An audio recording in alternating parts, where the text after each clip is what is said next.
Alhamdulillahi Rabbil alamin, wal aqibatu lil muttaqin, was salatu was salamu ala rasulihil karim. Haqiqatында барлық мақтау әлемдердің Раббысы Алла Тағалаға тән. Алла Тағаланы мақтаймыз, одан жәрдем сұраймыз, оған тәубамен ораламыз. Алла Тағаланың игілігін, сәлемін, берекесін ардақты да асыл сүйікті пайғамбарымыз Мұхаммед Мұстафа саллаллаху алейхи уассаламға нәсіп болуын сұраймыз.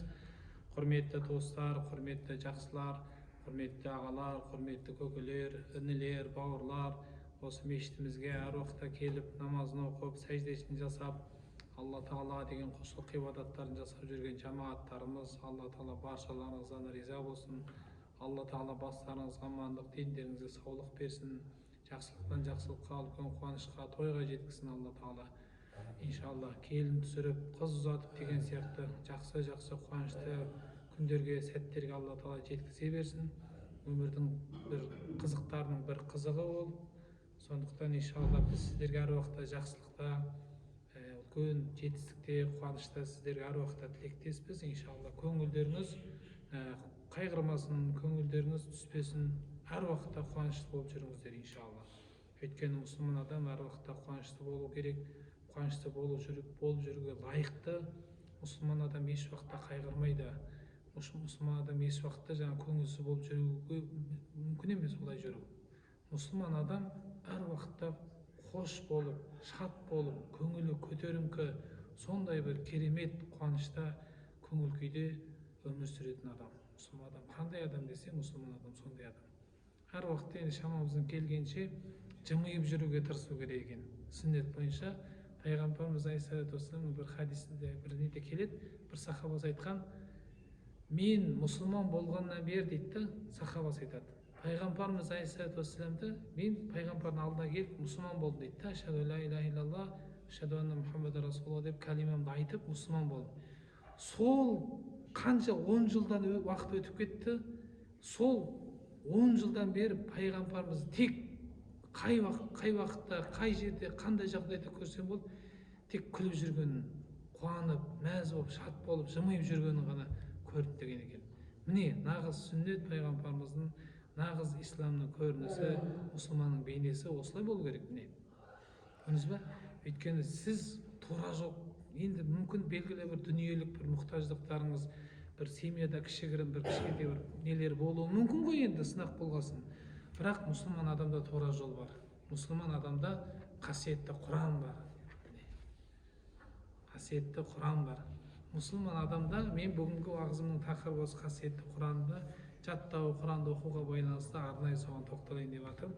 Не үшін мұсылман адам көңілсіз жүруге болмайды? Өйткені мұсылман адамда Құран бар. Сіз қолыңызда Құран бар. Қолыңызда Құран бар. Мұсылман адам Құран ұстап жүріп, көңілсіз болуға болмайды екен. Көрдіңіз бе? Құран жаттап жүріп, Құран оқып жүріп, мұсылман адам қайғыруға, көңілі түсуге мүлде жол жоқ болды. Оған дәлел қасиетті қазір Құранда осы аятта мен сіздерге ашқан осы бетімнен Юнус сүресінен аяттарынан 56 аяты, 57-58 аяттар дәлел келтіріп оқып беремін. Мағынасын айтып беремін. Не үшін қуану керек екенімізді. Өйткені бұл Құран Раббымыздың сөзі ғой. Кәләмулла ғой.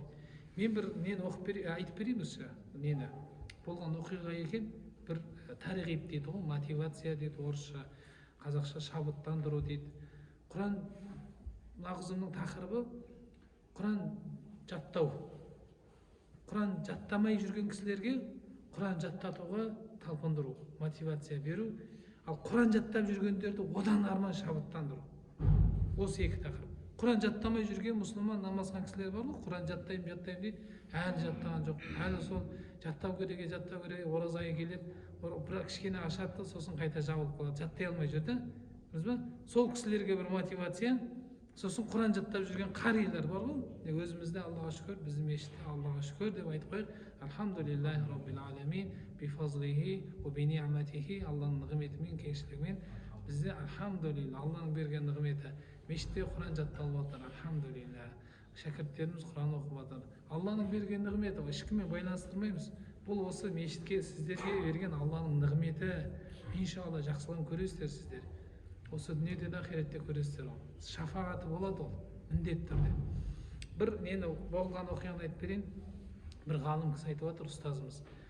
Осыдан 100 жыл бұрын дейді да, 100 жыл бұрын, одан может кішкене артаманырақ, бірақ осы өмірде болған оқиға дейді. Мынау Босния деген мемлекет бар ғой, Еуропада Босния. Мысырдан бір үлкен шейх сол бір жұмыспенен Боснияға барады, бір ауылға. Босния мұсылман мемлекет қой Боснияда. Сөйтіп ауылға барады, сөйтіп бір жұмыстармен сөйтіп жүрген кезінде сол ауылда бір мұсылман кісі қайтыс болады. Көрдіңіз бе? Бір мұсылман кісі қайтыс болады. Сосын сұрастырып, кім қайтыс болды? Осылай бір қарапайым намаз оқитын бауырымыз мұсылман кісі өмірден озды дейді. Сосын жаңағы шейх, Мысырдан келген ұстаз, жақсы, мен енді немін ғой, имамын ғой, келдім, енді исламы әлсіз, Құраны әлсіз бір өзіміздің жаңағындай мұсылман елі бір кішкене дұға жасап, жаназасына қатысып, бір көңілін не істейін, бір себеп болайын, Алла Тағаладан кешірім сұрайын, қатысайыншы деп сол ниет қылғанда, жаназасына қатысқан. Жаназасына қатысып, сосын пайғамбарымыздың хадисі есіме түсті дейді, кім жаназа оқып, сосын ары қарай толығымен қабірге барып жерлесіп, сөйтіп қайтса, ол кісіге ләһу қиратан дейді. 2 үлкен таудың сауабы жазылады деген. Яғни тәпсірде бұл хадистің Ухуд тауынан да үлкен деп айтқан. Ухуд тауынан да үлкен сауап жазылады екен. Бір кісінің жаназасына қатысып, қабіріне барып жерлесіп қайтсаңыз да, тек қабіріне жаназасына қатыссаңыз, ләһу қиратан, бір қырат, үлкен дәу тау сияқты сауап жазылады екен. Бірақ қатысып, жаназасына қатысып, қабіріне барып түсіп жерлесіп қайтсаңыз, 2 үлкен тау сауап. Сөйтіп жаңағы кісі не істейді? Қабіріне барады, сөйтіп қабірге қояды. Қойып жатқан кезінде, қабірге қойған кезінде қана мәйітті бетін қыблаға қаратып, дұрыстап, қол аяқтарымен тегістеп, солай қою керек сүннет бойынша. Бисмилля аля миллати расулилля деп. Сонда жаңағы кісі айтқан, мен мейманмын, қонақпын деген ғой. Мен түсейінші осы жерге түсейін деген ғой, қабірге кіріп мен қояйыншы деп. Сөйтіп анау жақындарынан өтініш сұрап алған. Жарай, түсіңіз, ұстаз, шейх деп, құрметтеп. Жаңа жерге ана мұсылманды бисмилля деп, дұғасын айтып, салауатын айтып, бетін қыблаға қаратып, сөйтіп жатқызып жатқанымда дейді, қабірдің ішінен бір керемет иіс бұрқ ете қалды дейді. Анау иісті, мынау өмірде мүлде иіскеп көрмегем дейді. Ана иісті. Елдің бәрі таңғалып жатыр дейді. Иіс келіп жатыр ғой. Бұл не иіс деп. Елдің бәрі бір-бірінен сұрайды дейді. Сен септің ба, үстіңе сен әтір септің ба деп. Жоқ дейді. Бірақ анау шейх айтып жатыр, ұстаз ше жаңағы. Ана иісті шумту дейді, фит дүния дейді. Әбәден. Мына өмірде ондай иісті мүлде иіскеп көрген емеспін дейді. Енді керемет иіс. Сөйтіп таң, енді ойында сұрақ бар. Мәйітті жерлеп болғаннан кейін сұрастырады ғой, осы кісінің жесір әйел, қайтыс болған кісінің әйел үйіне барып сұрайды енді. Қалай деп адамдар ертіп барады, осылай. Сөйтіп, сіз күйеуіңіз, жолдасыңыздың бір жақсы қасиеттерін маған айтып беріңіз, ол кісі қандай мұсылман болған дейді. Ол өзіміз сияқты қарапайым мұсылман болған десе, жоқ, ол қарапайым мұсылман емес деп айтады дейді. Жоқ, ол қарапайым мұсылман десе, жоқ, ол қарапайым емес деген.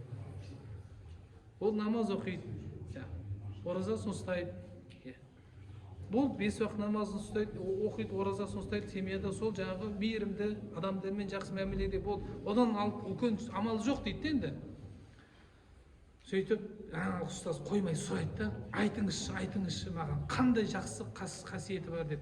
Сонда жаңағы әйелі, жақсы енді мен бір қасиетін айтып берейін, енді рия болмасын, бірақ Алла қабыл етсін, өмірден өтіп кетті ғой деп былай айтқан екен да.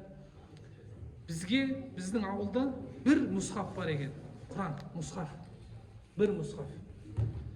Мешітте имам өзі контроль жасайды екен. Көрдіңіз ба? И сол ауылда қанша мұсылман бар, солардың барлығын списогін жазады екен. Бүгін бұл мұсхаф пәленшенің үйінде тұрады, ертең ана кісінің үйінде тұрады, одан кейін Елжастың үйінде тұрады, одан кейін Айырдың үйінде тұрады. Все жаңағы список бойынша істеп қойғанда, сөйтіп қашан бізге список келген кезінде, очеред келген кезінде, ана күйеуім түнде тахажжуд намазына тұрады, түннің 1/3 бөлігінде намазын оқиды, жылап дұғасын жасап, бірақ ол Құранды оқи алмайтын адам деген. Құран оқи алмайды. Қане оқыса екен шіркін, тәжвидпен Құран оқи алса, оқи алмайды екен. Бірақ Құран оқитын кезінде жаңағы биік неге қояды да, сол сияқты рахила сияқты қойып, жақсы аппақ көйлегін киіп, үстіне жаңағы әтірін себе дегенде, Құранның бірінші бетінен ашы, бисмиллахир-рахманир-рахим деп, сұқ саусағын бұлай қойып алады дегенде, бірінші альхамдулиллаға қойып өйтіп, хаза каламу рабби, хаза каламу рабби. Бұл менің Раббымның сөзі, Раббымның сөзі ғой. Раббым әрбір аятты түгел саусағымен сипап шыға деген. 30 параны сөйтіп саусағымен сипап шыққан ғой. Мынау менің Раббымның сөзі, Раббым оқи алмайды ғой. Оқиын десе оқи алмайды. Бірақ босния тілінде, өзінің тілінде, мынау менің Раббымның сөзі, мынау менің Раббымның сөзі деп түгел сипалап шыққан ғой. Көрдіңіз бе? Сонда шейх түсінген, деген осы ғой деген ғой, осы. Ықылас та ықылас. Құранға деген ықылас. Ол жәннаттың есігі ашылып, иісі келіп жатыр анау. Ол Құранда Вақиға сүресінде бар. Фәәммә ин кана минал муқаррабин дейді. Жан тапсырып жатқан адам Аллаға жақын пенделерден болса дейді. Фарауху ва райхан ва джаннату наим. Осы дүниенің өзінде жәннаттың райханы иісі келеді деген. Анау сол келіп тұр. Құранда аят бар дәлел. Жаңа иіс шай келіп жатқан. Фарауху райхану. Райхан иіс келеді деген. Осы дүниеде өлім сәтінде. Әне, пожалуйста, келіп дәлел да. Көрдіңіз бе? Сондықтан құрметті бауырлар, енді жаңағы кішкене уақыттарыңызды алайын. Қасиетті Құранда Алла субхана тағала біз не үшін қуанып жүру керекпіз? Өйткені бізде Құран бар. Құранды ұстап жүрген мұсылман адам көңілсіз жүруге болмайды екен. Міне Құранда Алла субхана тағала Юнус сүресінің 56-57 аятында былай дейді. Бисмиллахир-рахманир-рахим. Я юханнас, ей адамдар, қад жаәткум мауизатун мин раббикум. Сендерге нақты уағыз келді дейді. Құран не деп айтып жатыр Алла субхана тағала? Уағыз. Қад жаәткум мауизатун мин раббикум. وَشِفَاءٌ لِمَا فِي الصُّدُورِ وَهُدًى وَرَحْمَةٌ لِقَوْمٍ يُؤْمِنُونَ. Иман келтірген, Құранға иман келтірген, Аллаға иман келтірген мүминдер үшін көкіректеріне шифа, Алладан рахым болған мынау Құран келді дейді. فَبِذَلِكَ فَلْيَفْرَحُ. Қуанатын адам, фарах деген, арабтың тілінде қуануды фарах деп айтады. Фараха яфраху. Фәл-яфраху дейді. Қуанатын адам, көңілді болатын адам Құранмен қуансын дейді. Бұл Құран сендер жаңағы долларлап, пачкілеп, сейфқа қойып, алтын, күміс, байлықты жинап отыр ма адамдар? Күллі жинаған дүниелерінен мына Құран қайырды дейді. Бұл сендерге байлық, осы дүниенің және ақиреттің байлығы. Құранға жететін байлық жоқ. Көрдіңіз ба? Сондықтан құрметті жақсылар, Құран жаттай алмай жүрген бауырларымызға бір мотивация. Уәлләзи яқрa'ул Құран ятатa'атау дейді. Құранды оқиды, бірақ нашар оқитын. Бізде бар ғой енді, бауырларымызда. Оқиды, тәжвид жоқ, оқиды, дұрыс жаттай алмайды, ятатa'ата. Тілі келмейді дейді. Ләху ажран дейді. Оған екі сауап, қиналғанына, және оқығанына. Ләху ажран. Уәлләзи махирун бил Құран. Құранды шебер оқиды. Яғни екінші мотивация ол Құран жаттап жүрген қариларға, шәкірттерге. Ма сафаратил киромин барара. Құранды уахи еткен періштелердің аты сафаратин киромин барара. Сол періштелермен жәннатта бірге болады дейді. Аллаху акбар. Хадисімен көрдіңіз ба? Сондықтан құрметті жақсылар, Құран жаттайық.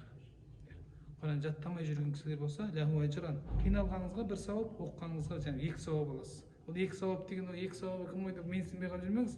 Алланың екі сауабы сізге Алла Тағала жәннатын шешіп тастайды сіздің. Көрдіңіз ба? Иншалла. Субханак Аллахумма ашһаду ан ла илаха илля анта астағфирука.